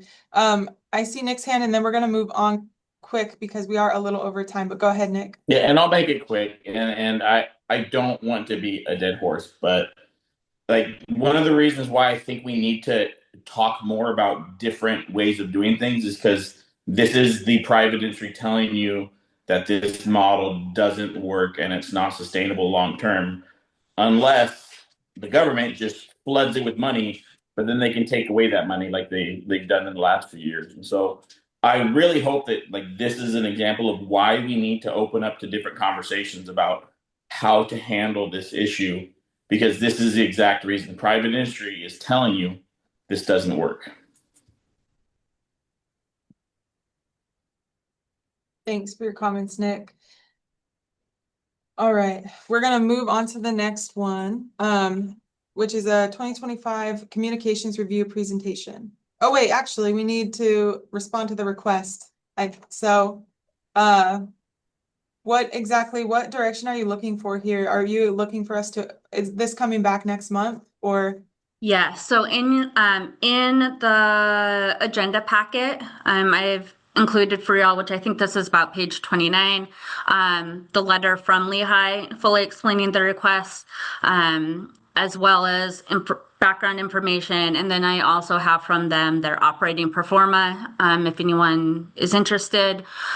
So my request tonight is just for individual jurisdictions to kind of take this back to your decision makers, whoever those are, and be prepared in January. I think it's January 28th, the next time we meet, to have a more robust discussion around if this change to the unit mix is supported and if the funding from us various vendors is still secure, if Lehigh can still rely on that funding.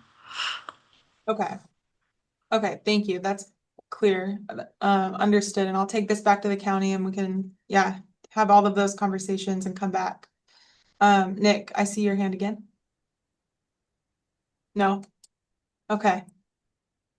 All right. So, that sounds good. So do you have everything you need then for now? I do. And just another quick reminder that if anyone wants to go over materials, or if you would like for me to be at the council meeting or talk with the city or city mayor or manager, if you could let me know as soon as you know, and then I can kind of get on those calendars. And then that will kind of drive, if we need more time, if it's not appropriate in January, if we need to go a little bit further, then we know, and Tom knows I'm putting out the agenda. Thank you all. Thank you. Michael, go ahead. Yeah, I would just, because I'm transitioning off of this body as I leave office, I'll brief council at our next council meeting, but Jacinda, our incoming mayor, might reach out for more information. If it's okay for me to let her know that you're available to provide that. Definitely. Thank you. Thanks. Thanks, Michael.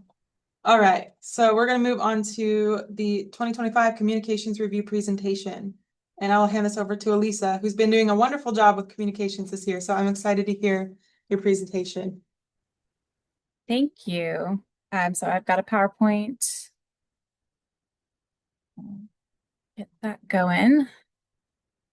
So my name is Elisa Sparkman. I'm a county staff member, but I am specifically supporting the RHC in communications.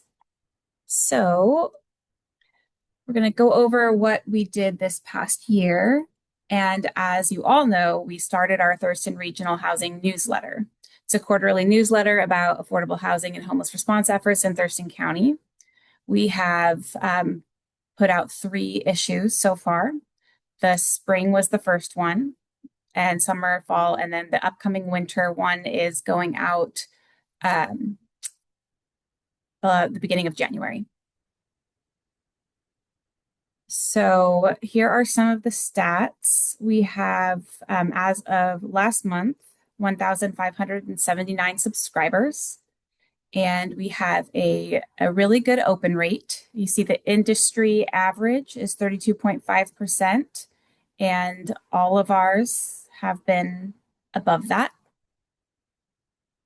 And our click rate is right in the middle as well, with the most recent announcement having a lower than average click rate. I'm not quite sure why. Maybe it didn't. Also, I don't think it had as many links in it, so maybe it didn't have as much clicking.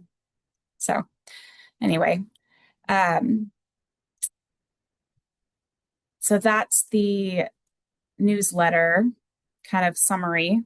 And with social media this year, we mostly focused on promoting the newsletter to get subscribers and let people know that we've got it since it's new.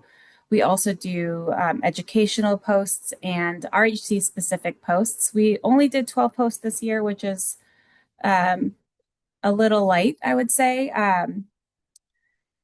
But a lot of it was focused, a lot of time has been shifted around producing the newsletter as well with my position. So we're just kind of kind of figuring that out and getting into a kind of a new cadence with this new publication added on. So, for example, this is one of the social media posts sharing about the newsletter.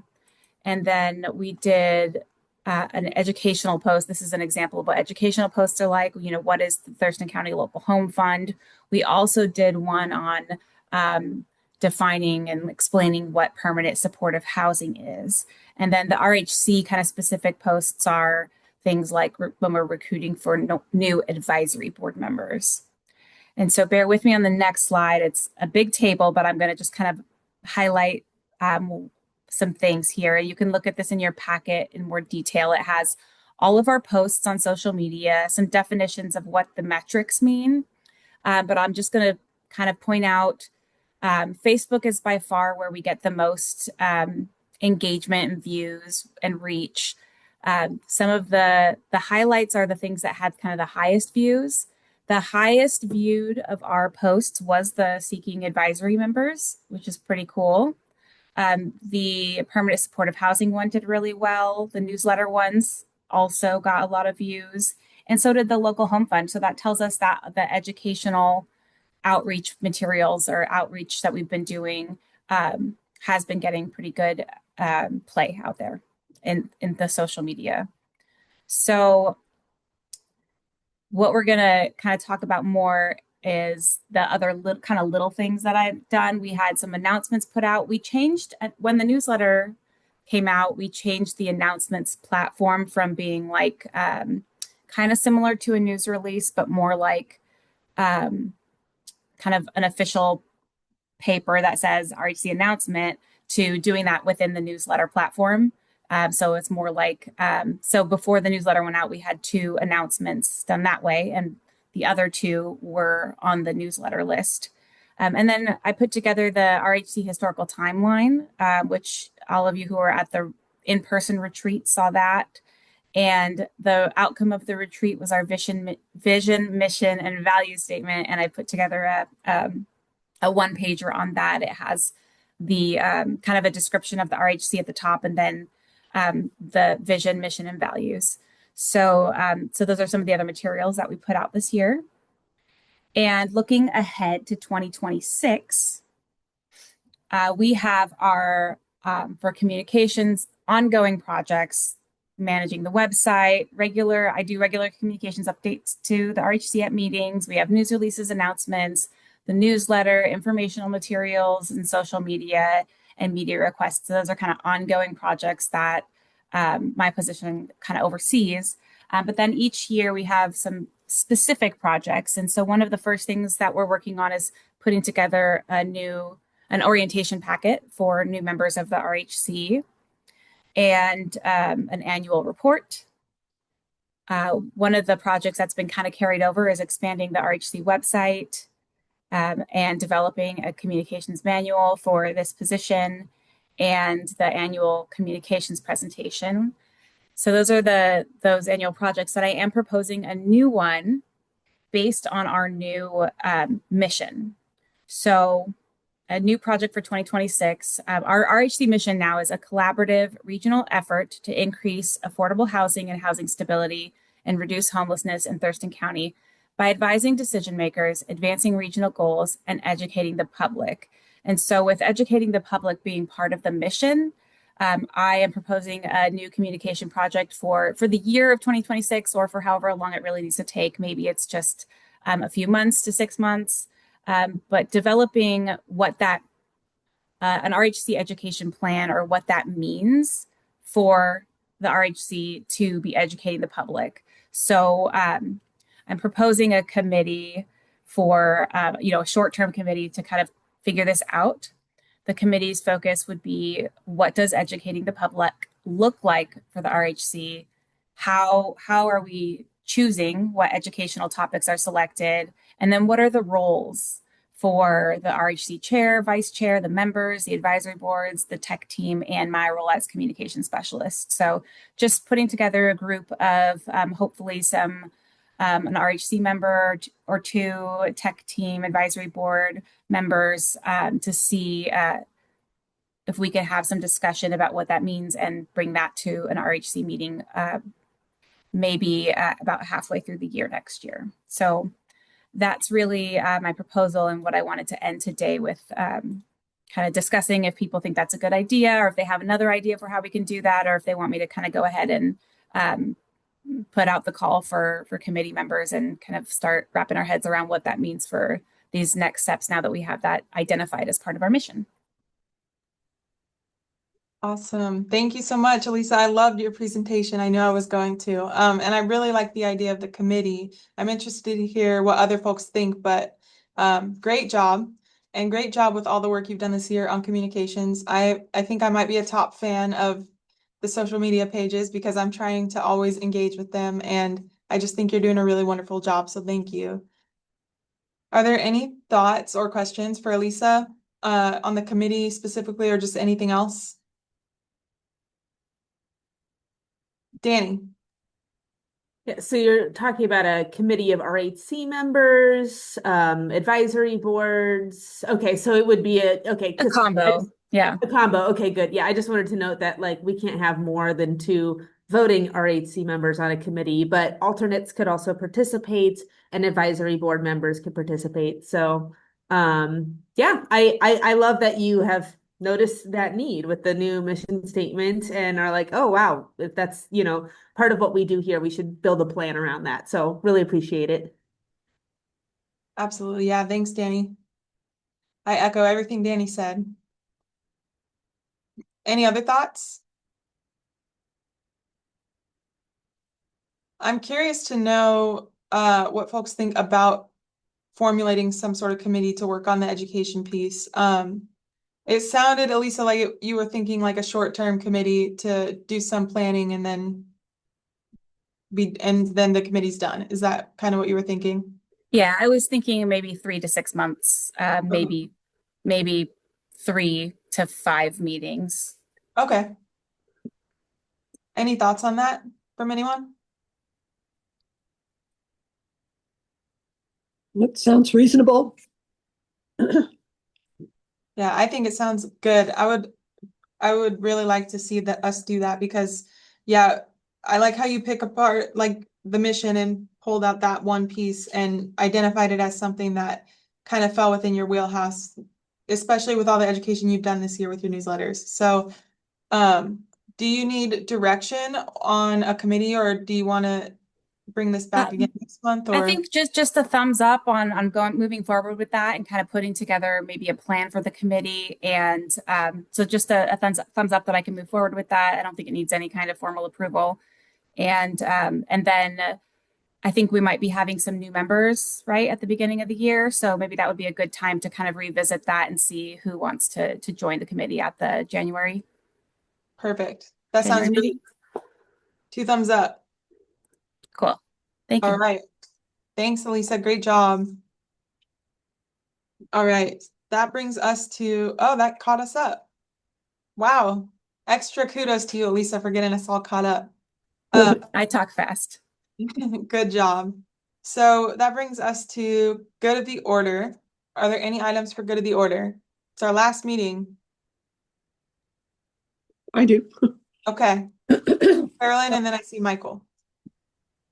And then Danny. Excuse me. I received a communication from a board member from Homes First, and they were hoping to be able to tap into our emergency fund. They have had a major loss of funding this year and have had to really cut back. Tom, have we received any applications from them, or?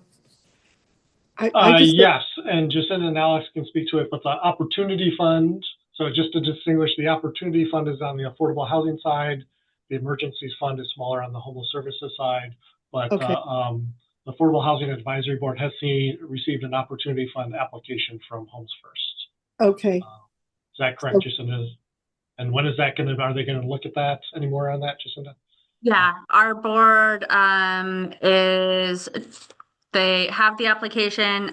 Alex and I have reviewed it, and then we'll be talking as a board about that on the 18th of this month, for them to make a recommendation on if they want to move it forward, to you all.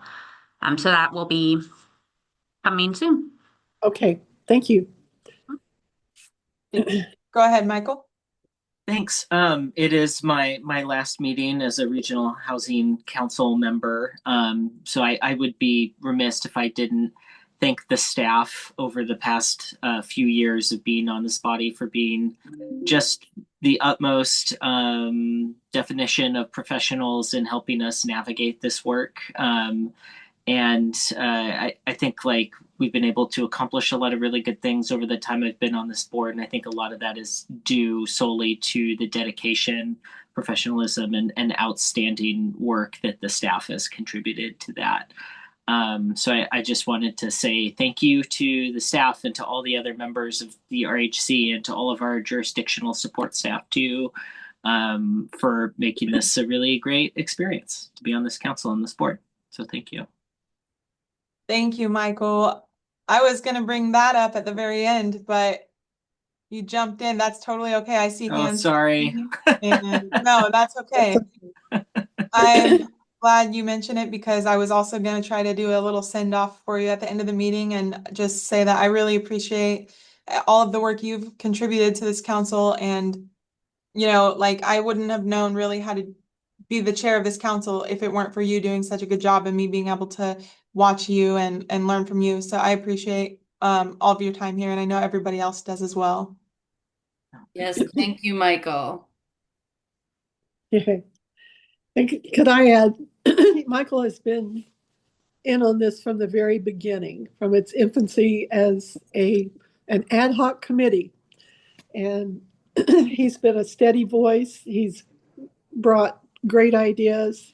And I think of Michael as kind of the glue that held us together in some of the more trying times before we became the council that we are today. So, Michael, I'm going to miss you terribly, and I hope you won't be a stranger because I know you care about this. Oh, thank you. Yeah. Yeah, thanks, Michael. All right, I'm going to switch over to Danny. I know you had something for the good of the order. Go ahead, Danny. Yeah, I feel a little weird sharing it now that we just did all the celebratory stuff, and I just have a couple of policy updates. But it's been great working with you, Michael, and I'm sure I will see you around. I just want to share, I'm sure others are in the same place, but we approved our comprehensive plan on first reading last night at our council meeting. It was lovely. We had cake to celebrate. It was a long haul.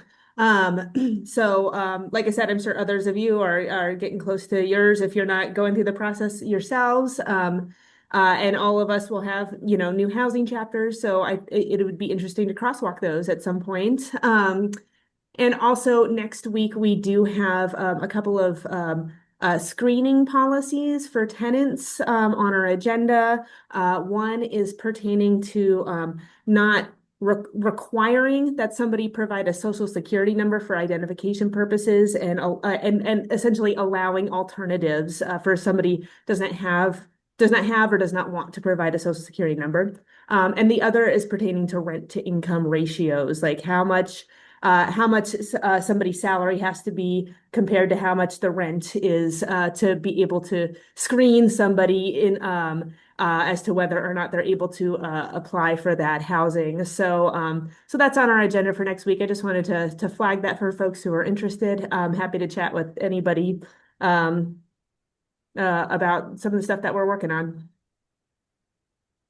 Thank you, Danny. I love that idea of crosswalk of the housing chapter of the comp plan. That's definitely something I find interesting. I always kind of wonder what other jurisdictions are doing when we're all passing comprehensive plans, and I haven't heard a whole lot from other councils, so I really like that idea.